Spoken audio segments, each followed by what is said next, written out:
Ce jeudi 4 septembre 2025, dans la salle de réunion de la piscine municipale de Wando, a eu lieu une rencontre significative entre les membres du réseau des aspirants au métier de l'enseignement, AME, dans le but de discuter d'une question cruciale. Quelle est la place des AME aujourd'hui dans le système éducatif du Bénin? Messieurs les secrétaires généraux départementaux, messieurs et madame, chers collègues aspirants au métier de l'enseignement,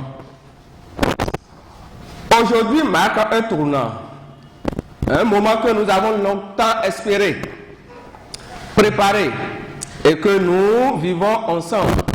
La naissance de notre mouvement appelé Réseau des aspirants pour un avenir meilleur, RAM. Nous ne nous sommes pas réunis ici par hasard. Nous sommes ici parce que nous croyons en la dignité du travail, en la force du collectif et en la justice sociale. Depuis quelques années, nos voix ont été muettes. Mais aujourd'hui, nous avons décidé de les faire entendre. Regardons-nous vraiment. Nous sommes les voix qui enseignent. Nous sommes le cœur battant de l'éducation nationale. Sans nous, pas de développement. Sans les AME, l'école béninoise serait déjà à terre. Quelle est alors la place des AME dans le système éducatif du Bénin? C'est pour répondre à cette problématique que le mouvement RAM a vu le jour et s'est assigné pour mission. Porter haut les aspirations des AME auprès des différentes institutions nationales et internationales. Représenter les AME auprès des institutions publiques. Ce chemin, nous n'allons pas le faire seul. Notre mouvement partage pleinement les valeurs que partage la Confédération Générale des Travailleurs du Bénin, CGTB, que nous saluons de tout cœur pour leur soutien de tout genre et sans condition depuis la création de ce mouvement jusqu'à ce jour. C'est le moment plus que jamais de leur témoigner notre gratitude et profiter pour leur dire d'accepter notre main tendue. Cette réunion organisée avait pour objectif principal de réfléchir collégialement sur le sort des AME et sur les moyens de surmonter les défis liés à leur statut actuel dans l'éducation. Nous nous sommes libérés de nos différentes occupations pour pouvoir reconduire à notre profession. Puisque c'est de ça qu'il s'agit aujourd'hui. Et aussi, nous allons aussi porter nos remerciements vers le camarade RG confédéral ainsi que le camarade TG confédéral qui sont parmi nous aujourd'hui pour nous entretenir sur le thème intitulé Assistance juridique foraine. Oui, nul ne doute point qu'aujourd'hui, le mot phare de toute unité de position est l'assistance. Voilà la réelle quintessence du thème qui nous réunit aujourd'hui. L'événement a également bénéficié de la présence des secrétaires généraux de la Confédération Générale des Travailleurs du Bénin, CGTB, qui ont apporté leur soutien indéfectible aux aspirations des AME. La CGTB a clairement manifesté son engagement auprès de ce mouvement émergent, renforçant ainsi l'importance de la solidarité dans la lutte pour un avenir meilleur pour des aspirants à l'enseignement. Nous, à la CGTB et avec d'autres confédérations, nous pensons que le reversement est déjà un acquis. Parce que le vrai problème, si on n'adresse pas les mots, on n'adresse pas nos doléances, nos revendications de façon précise, on passera à côté. Le gouvernement a gagné un règlement de l'UST. Donc s'il y a quelque chose dont on va parler aujourd'hui, ce sont les modalités de ce versement et la date de prise d'effet, tout ce que ça suit, qu'est-ce qu'on fait dans la reconstitution de la carrière. Mais pour ça, nous devons, en tant qu'organisation, travailler à avoir nos propositions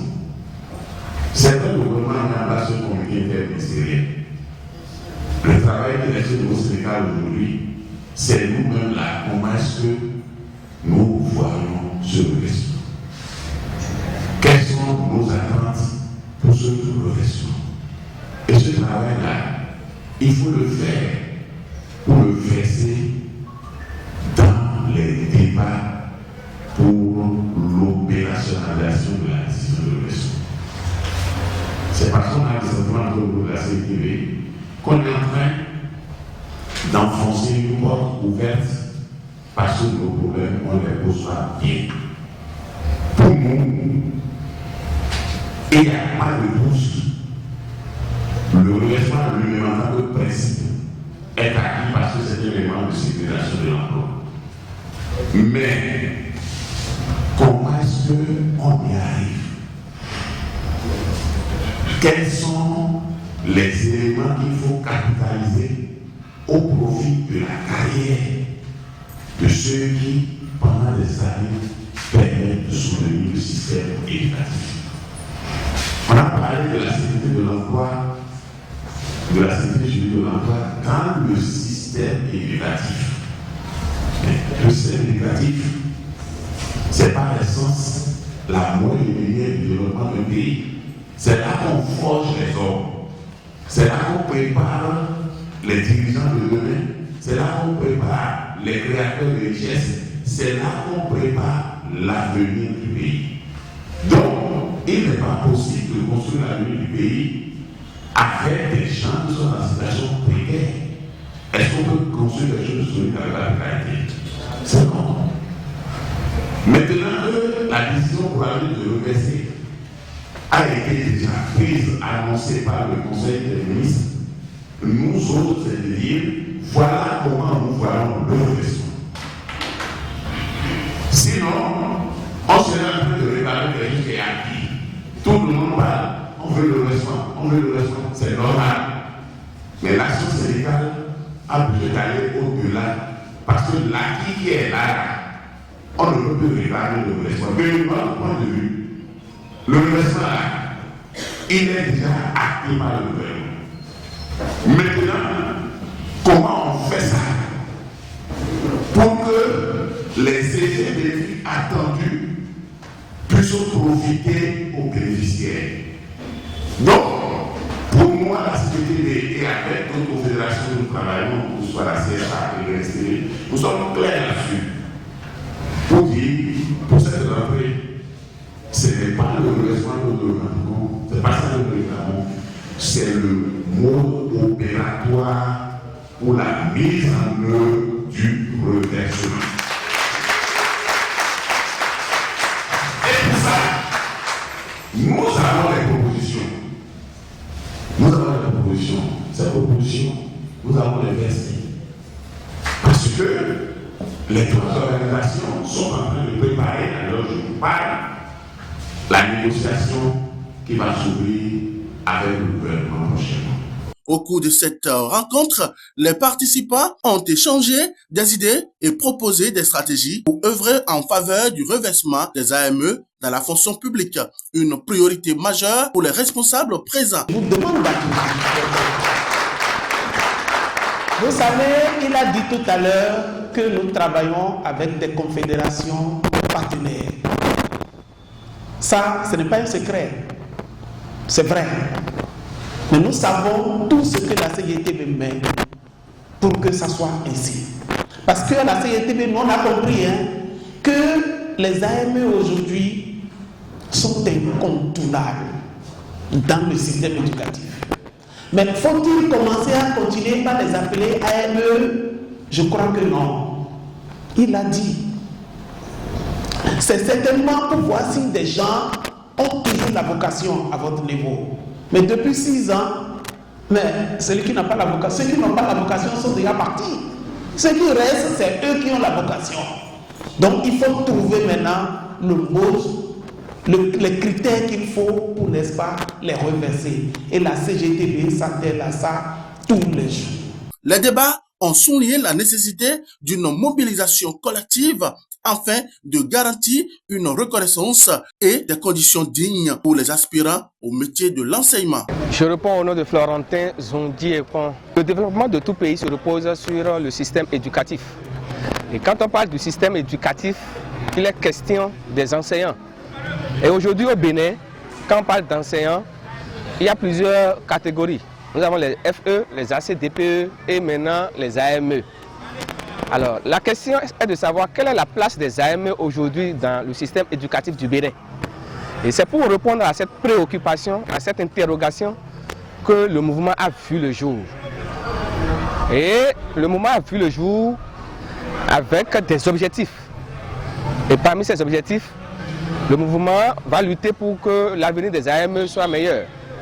Le mouvement va plaider auprès des autorités étatiques pour que les conditions des AME puissent s'améliorer.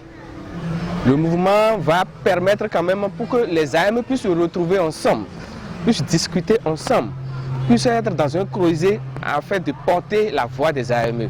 Et c'est dans cette optique que le mouvement a vu le jour. Et aujourd'hui, nous avons fait la sortie officielle de ce mouvement pour que les AME quand même puissent réfléchir pour leur avenir. C'est le moment pour nous de remercier les différents secrétaires généraux de la Confédération Générale des Travailleurs du Bénin, la CGTB, qui n'ont ménagé aucun effort pour la réussite de cet événement. La CGTB nous a tendu la main pour que nous fassions chemin avec eux. Vous voyez, ce sont nos aînés aujourd'hui dans le système éducatif. Et un bébé qui vient de naître quand même a besoin du soutien des aînés afin quand même de lui apprendre le chemin à suivre, les pas pour bénéficier quand même des avantages qui se trouvent dans le système éducatif et pour quand même réclamer, demander au niveau des autorités étatiques le reversement des AME qui est une priorité majeure pour les AME aujourd'hui et pour le bonheur du système éducatif béninois. Nous sommes AME et depuis un certain temps, des mouvements naissent un peu partout dans le but de parfaire l'organisation au sein de cette corporation d'enseignants que nous sommes. Mais est-ce qu'il ne faut pas réfléchir autrement? Parce qu'aujourd'hui, nous revendiquons le reversement. Dans quelles conditions ce reversement doit être fait? Quelles sont nos attentes effectives pour ce reversement? C'est en cela que nous avons décidé de nous mettre en réseau pour réfléchir pour un avenir meilleur de notre corporation. Et pour ce faire, nous avons bénéficié du soutien de nos aînés de la CETB qui, depuis quelques jours, sont à pied d'œuvre avec nous pour quand même nous permettre de rédiger des plaidoiries de façon claire pour combler effectivement l'attente de nos camarades, ce que nous allons représenter d'ici là au niveau des différents échanges lorsque nous serons invités pour quand même discuter des modalités et de la faisabilité de ce reversement que nous voulons si tant. Majayo,